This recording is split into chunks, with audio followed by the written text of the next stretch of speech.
की सोनू हाशमी टोटो पर प्रस्तुति।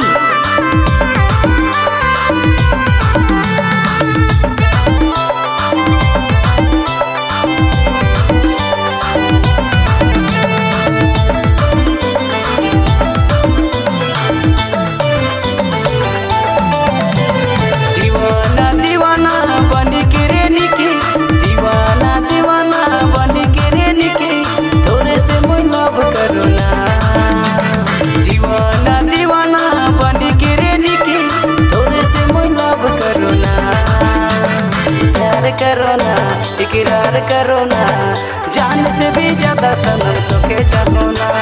प्यार करो ना इकरार करो ना, जान से भी ज्यादा सनम तोके चाहो ना। सोनू हाशमी टोटो पर प्रस्तुति।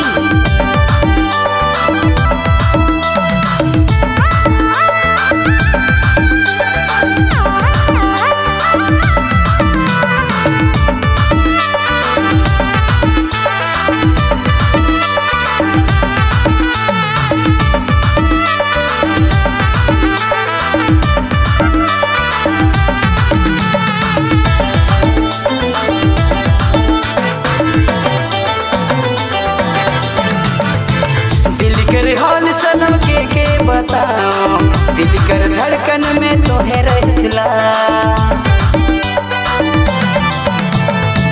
मैं दीवाना तोरे मेरे गोरिया, तोरे प्यार में दर दर भटकोना। दीवाना दीवाना बन के रे निकी, दीवाना दीवाना बन के रे निकी, तोरे से मैं लव करो ना। प्यार करो ना इकरार करो ना, जान से भी ज्यादा सनम तोके चाहो ना। प्यार करो ना इकरार करो ना, जान से भी ज्यादा सनम तोके चाहो ना।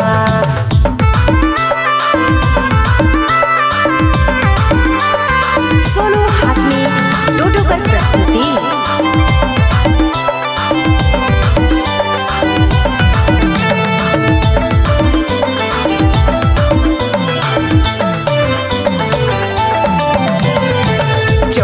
फरवरी के ना भूल जावे, हाथ में गुलाब लेके मुझसे मिले आवे।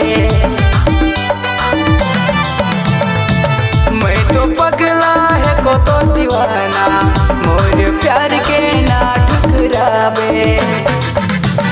दीवाना दीवाना बन के रे निकी, दीवाना दीवाना बन के रे निकी, तोरे से मैं लव करो ना। प्यार करो ना इकरार करो ना, जान से भी ज्यादा सनम तोके चाहो ना। प्यार करो ना इकरार करो ना, जान से भी ज्यादा सनम तोके चाहो ना। सोनू हाशमी टोटो पर प्रस्तुति।